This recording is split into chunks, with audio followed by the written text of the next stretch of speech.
je m'appelle Thierry Larieux, j'ai 41 ans et j'habite à Boucau dans le Pays Basque. Ça a démarré dès la primaire, avec beaucoup de difficultés à suivre, difficultés à comprendre ce qu'on peut me dire. Et à la fin du collège, j'en avais marre des études, je ne voulais plus. Donc j'ai commencé à travailler. Mon premier boulot, c'était livreur de journaux en scooter pour Sud-Ouest, dans le Pays Basque. À ce moment-là, il y a eu des difficultés parce que je n'arrivais pas à retenir le nom des clients où livrait le journal. Cette problématique a parcouru, on va dire, ma vie jusqu'à ces quelques dernières années. Hein. D'un métier à un autre, j'ai ricoché. Voilà, parce que je n'ai pas été diagnostiqué TDAH et ça a été un gros problème. J'étais perdu, j'étais dans mon coin, je ne comprenais pas ce qu'on disait, j'étais très fatigué. Je savais qu'il y avait quelque chose, mais est-ce que je ne voulais pas peut-être au moins l'entendre? Le TDAH, c'est le trouble de l'attention avec l'hyperactivité. Alors les symptômes, eh bien, c'est tout simplement beaucoup de fatigue, toujours stressé, toujours dans le mouvement, énervé, agité. Il faut que je voie visuellement les choses. Si je ne les vois pas, je vais avoir du mal. En me l'expliquant, ça ne me dit rien. Mais le faire et le voir, là, ça va passer. Quand on s'est rencontré avec Monsieur Larieux, il était en cours de diagnostic. Enfin, il s'est enclenché juste après.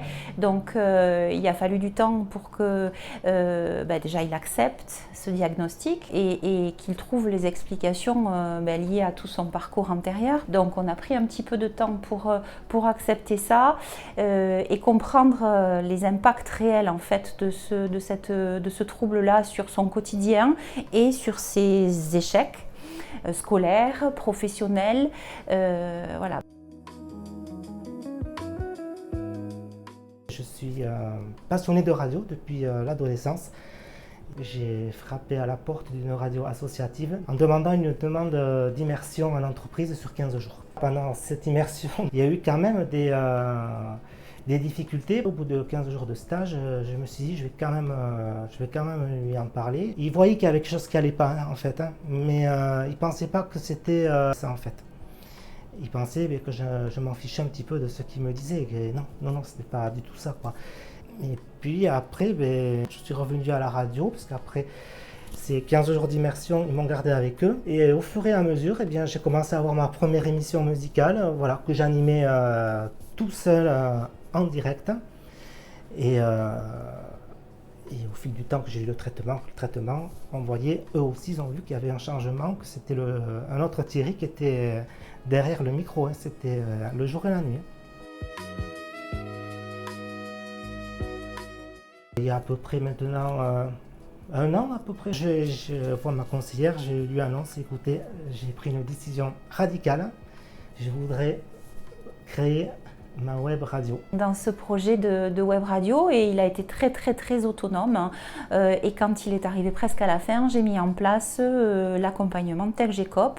Du coup, puisque il serait tout seul en auto-entrepreneur sur ce projet de web radio. Du coup, j'ai lancé ma web radio qui s'appelle Ten Radio. Donc, c'est une web radio locale de proximité, voilà, j'émets depuis chez moi, dans mon studio au domicile. Je connais également aussi les limites, jusqu'où je peux aller avec le TDAH, sans me mettre en porte-à-faux.